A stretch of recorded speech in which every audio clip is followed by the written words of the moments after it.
mengingatkan bahwa pandemi COVID-19 ini dapat menyebabkan krisis pangan dunia. Ini hati-hati. Oleh sebab itu, setiap negara, terutama negara-negara produsen beras, akan lebih memprioritaskan kebutuhan mereka sendiri, kebutuhan dalam negeri mereka. Dan rantai pasok bahan pangan akan terganggu karena kebijakan lockdown. Jadi kebijakan lockdown juga mempengaruhi rantai pasok bahan pangan ini. Oleh sebab itu, saya ingin menekankan yang pertama, pastikan ketersediaan bahan pokok. Hitung yang betul berapa produksi beras kita. Kemudian perkiraan produksi beras pada saat masuk ke musim kemarau. Juga cadangan beras nasional kita cukup untuk berapa lama, betul-betul harus dihitung.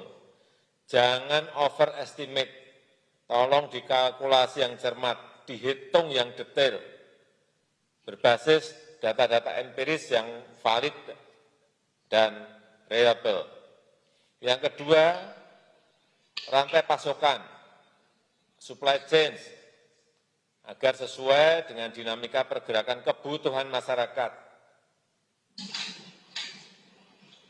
Pastikan dalam supply chain, petani mendapatkan perlindungan yang baik, hindari praktek-praktek yang tidak sehat, dengan menerapkan prinsip tata kelola yang baik. Kemudian saya juga minta Satgas Pangan berkoordinasi dengan kepolisian untuk mengawasi rantai pasok dan stok pangan. Yang ketiga, kita harus betul-betul menjaga agar harga bahan-bahan pokok ini terjangkau. Jangan sampai ada terjadi kenaikan. Ini yang masih naik beras, mulai naik sedikit. Harga tidak bergerak sama sekali, justru naik menjadi 19.000. Bawang putih, bawang bombay juga belum turun.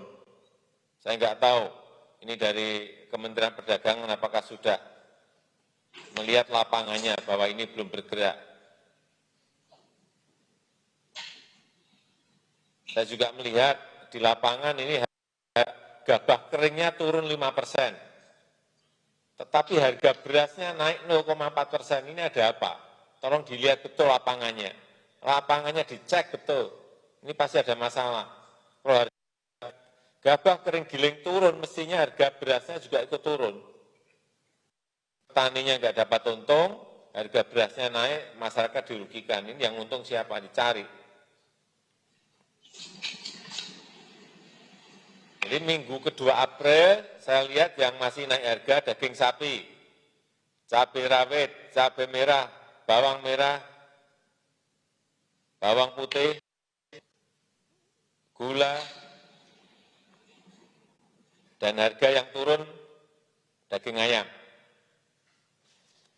Yang keempat, situasi COVID ini, marilah kita jadikan momentum, sekali lagi, ambil ini sebagai momentum untuk melakukan reformasi besar-besaran dalam kebijakan sektor pangan di negara kita. Jangan kehilangan momentum kita. Saya rasa itu yang bisa saya sampaikan. Terima kasih. Terima kasih Bapak Presiden. Itu tadi keterangan dari Presiden Joko Widodo dalam ratas penanganan dampak COVID-19 terkait dengan sejumlah dampak terhadap di sektor pertanian. Terutama Presiden Jokowi menekankan untuk mengantisipasi adanya krisis pangan. Selain itu juga dalam ratas Presiden Joko Widodo menekankan untuk memantau harga-harga kenaikan di bahan-bahan pokok seperti beras, bawang putih, dan gabah. Dan